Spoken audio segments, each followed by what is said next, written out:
اعوذ باللہ من الشیطان اللعین الرجیم بسم اللہ الرحمن الرحیم رب اشرح لی صدری ویسر لی امری واحلل عقدۃ من لسانی یفقہوا قولی اللہم صلی علی محمد وعلی محمد۔ صاحبان ایمان، مومنین مومنات، سب سے پہلے آپ سبھی کو مولا کائنات امیر المومنین علی بن ابی طالب علیہ الصلوۃ والسلام اور خاتون جنت مادر حسنین حضرت فاطمہ الزہرا سلام اللہ تعالی علیہ کا عقد مبارک دل کی اتھا گہرائیوں سے بہت بہت مبارک ہو۔ آئیے اس عظیم دن میں اور عظیم گھڑیوں میں اپنے ہاتھوں کو بلند کر کے خدا کی بارگاہ میں دعا مانگتے کہ پروردگار،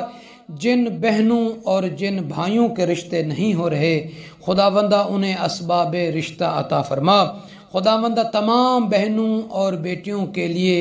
نیک صالح ہم سفر عطا فرما، اور وہ نوجوان کہ جن کی شادیاں نہیں ہو رہی، خداوندہ انہیں نیک صالح شریک حیات عطا فرما۔ تو آپ تمام صاحبان ایمان، مومنین مومنات سے ایک عرض ہے، ہماری ایک بہن ہے لاہور سے، ان کی سسٹر کے لیے خصوصی دعا کیجیے گا کہ پروردگار عالم جلد سے جلد ان نورین معصومین علیہم الصلاۃ والسلام کے عقد کے صدقے میں ان کا بہترین جگہ پہ بہترین فیملی کے ساتھ ایک نیک صالح عبد کے ساتھ خداوند عالم رشتہ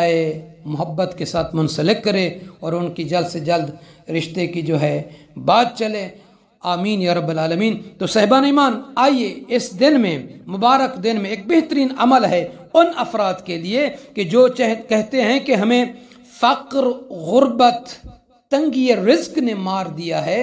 کوئی ایسا عمل بتائیں کہ جس کی وجہ سے ہمارا رزق کے حوالے سے جو پریشانی کا سبب ہے وہ دور ہو اور وسعت رزق ملے۔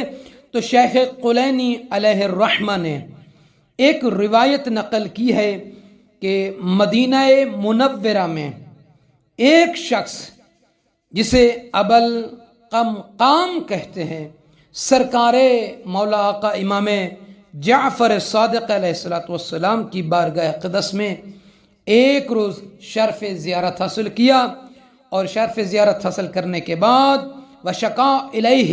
اور امام جعفر صادق علیہ السلام کی بارگاہ میں ابوالقمقام نے شکایت کی کہ مولا لا برکت فیہ، کہ میرے گھر میں کوئی برکت نہیں ہے، کوئی خیر نہیں ہے، تنگی ہے، مولا کیا کروں، کوئی عمل بتائیں، کوئی وظیفہ بیان فرمائیں۔ فقال له الامام علیہ السلام، تو سرکار امام جعفر صادق علیہ السلام نے ابوالقمقام کو بیان فرمایا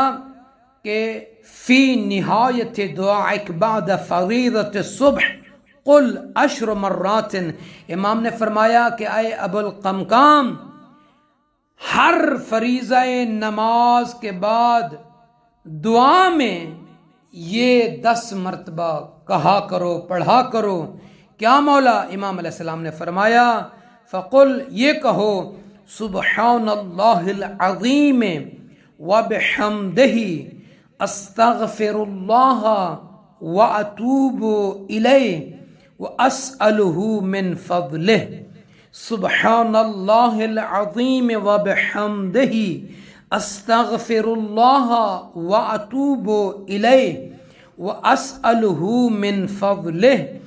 ابوالقمقام کہتا ہے کہ امام جعفر صادق علیہ السلام نے جیسے مجھے یہ دعا، یہ تعلیم فرمائی، وظیفہ، تو فرماتے ہیں فعملت کما قیل لی ووضبت علی ذلک، جیسے مجھے امام علیہ السلام نے بیان فرمایا جس طریقے سے، یعنی نماز صبح، ہر نماز صبح کے بعد جو ہے اس کو جو ہے نا 10 مرتبہ پڑھنا، میں نے اسے پڑھنا شروع کیا۔ تو فرماتے ہیں قسما باللہ، خدا کی قسم کہ کچھ ہی دن گزرے تھے کہ میری رزق کے حوالے سے وہ تنگی دور ہو گئی، وہ میری پریشانی دور ہو گئی۔ وہ فرماتے ہیں خداوند عالم نے مجھے اتنی مال عطا فرمایا، وصرت ثریا، میرے پاس مال و ثروت آ گیا۔ تو ہم اور آپ جو محبان اہل بیت، جو عاشقان اہل بیت علیہ السلام ہیں، انہیں بھی چاہیے امام جعفر صادق علیہ السلام کہ اس وظیفے پر عمل کریں تاکہ تنگی رزق سے، فقر سے، غربت سے، مال و ثروت کی پریشانی سے دور ہوں۔ تو ان کو چاہیے کہ ہر نماز صبح کے بعد 10 مرتبہ جو ہے اس دعا کو پڑھیں، انشاءاللہ تعالی صادق آل محمد علیہ الصلوۃ والسلام کے سچے وظیفے کی برکت سے آپ بھی مال و ثروت حاصل کریں گے۔ تو آئیے صاحبان ایمان، جن بھائیوں نے، بزرگوں نے، نوجوانوں نے، بہنوں نے ابھی تک ہمارے چینل نجفی کربلائی کو سبسکرائب نہیں فرمایا تو سبسکرائب فرما دیں، لائک اور شیئر کر کے دوسرے مومنین کو بھی اس کاروان عبادت میں شامل کیجئے گا، صدقہ جاریہ سمجھتے ہوئے۔ جزاک اللہ۔